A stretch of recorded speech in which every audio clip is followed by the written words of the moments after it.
Shout out to everybody here. My name is Samuel James Price, and I do the Crypto Live Show every single day, and we give you 3 amazing news articles that could kind of shift the way that we're looking at the market. So today, we start at Blockworks. FDIC chair grilled over crypto-friendly bank takeovers. Calls are growing for transparency over how the FDIC assumed control of a crypto-friendly bank, Signature in Silicon. I heard one of these banks was not even insolvent. You know what I mean? And that's not even conspiracy theory. Apparently, it was true, but around $4 billion in deposits tied to Signature Bank crypto business are set to be returned next week amid growing scrutiny around the Federal Deposit Insurance Corporation.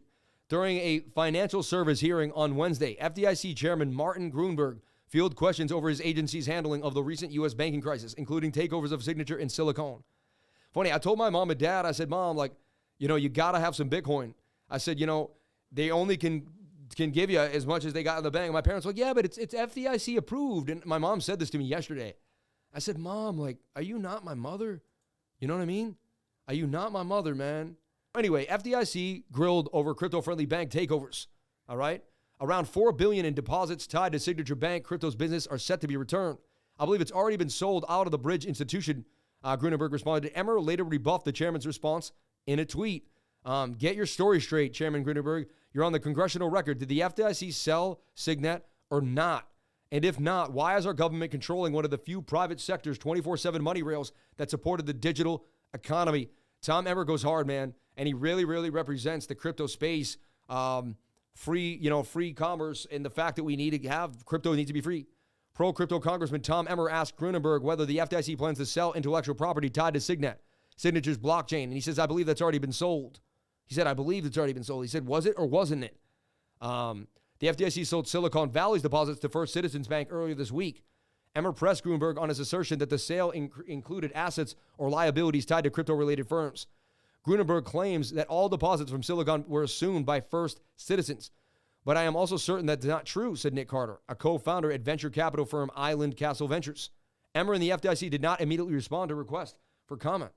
Others took umbrage with the hearing's apparent focus on Silicon Valley Bank rather than the FDIC's action against Signature. Barney Frank, former House of Financial Service Committee Chair, Signature Director, had previously alluded to the bank's solvency even as the FDIC took control. He said the bank was solvent. Really weird. A lot of weird things going on there.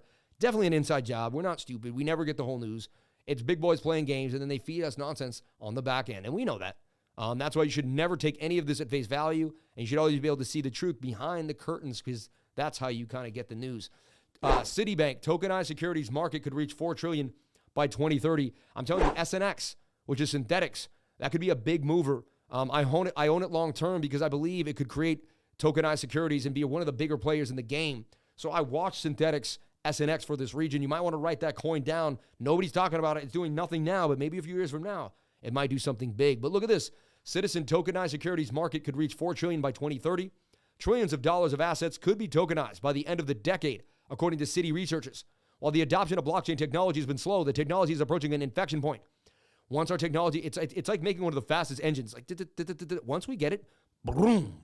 I mean, it's like once you have the cotton, you had the cotton press, and you went from old, a mule, and then you it changed the industrial way of farming immediately. Very similar to here. We're going to hit that inflection point, and crypto is going to rip. Despite innovation taking time, the space is approaching an inflection point.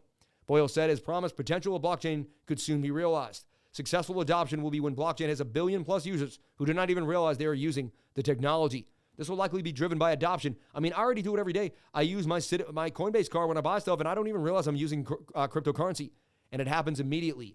Citi isn't alone. BlackRock's Larry Fink wrote about the operational potential of underlying technologies and digital assets in his annual letter to shareholders earlier this month.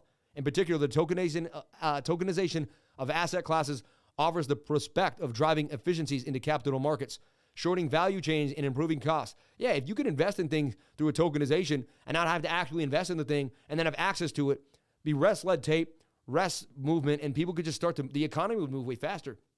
The economy moves faster and more people make money, more opportunity for more people. Bitcoin volatility likely as options worth $4 billion expire on Friday. Market makers selling the options may need to buy more Bitcoin in the spot market to cover their positions if the cryptocurrency rises further. See, I believe it does rise further. They're going to have to buy more. This is going to prop the price up Bitcoin could see a wild price swings heading into the weekend as options contracts worth billions of dollars tied to the cryptocurrencies are set to expire tomorrow. Write this down. Options expire tomorrow. Write this down. All right? Don't wake up tomorrow like, oh, I didn't know options expired. At press time, the quarterly expiry on the dominant crypto options exchange Deribit, composed of 81,000 call options worth $224 billion and 60,000 put options worth $173 billion. Ooh, so according to the data from Amberdet Deribit, which accounts for almost 80% of the global crypto options activity, they will sell quarterly options between 8 UTC on Friday on Deribit.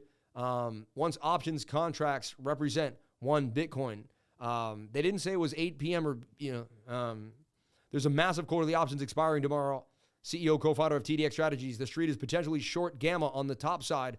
That's plus thin liquidity could lead to big chops in both directions. So remember that. We're going to have a rocky road tomorrow. We may not want to trade tomorrow. We may want to let the dust settle. It's kind of like a Fed meeting in a way. There could be some rocky movement. Let's know that. Let's stay privy to that. Everybody, thank you so much for sticking with me. And that is the news.